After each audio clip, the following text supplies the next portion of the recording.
Well, it happens all the time, and I love it every single time it happens. It's when science declares something that the Bible's been teaching all along.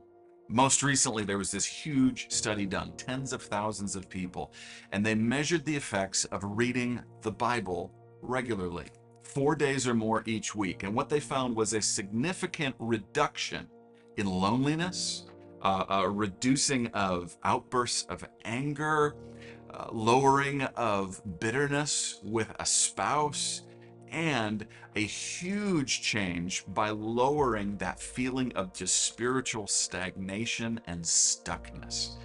Well, the Bible has been saying the same thing for a few thousand years now.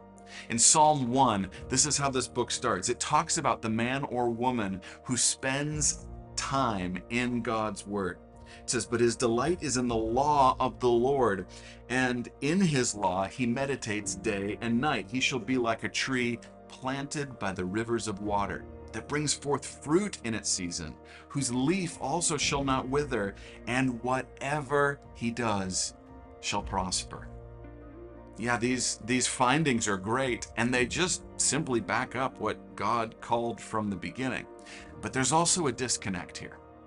There's a different number that's also a little concerning.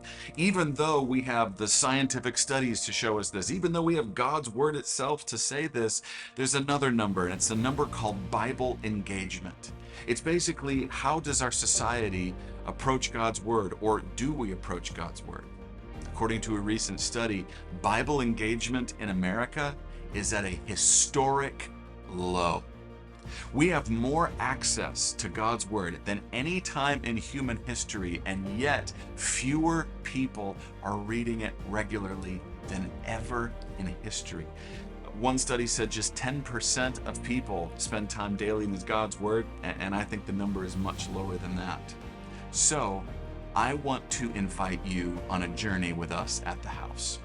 We're doing a 90-day reading plan from October 3rd to December 31st, the last 90 days of 2024. We're going to spend time each and every day going through the book of Psalms. I want to challenge you to join us on this reading plan.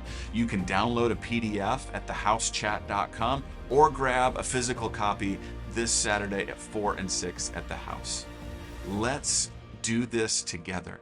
Let's spend daily time in God's Word. What do you think is going to happen?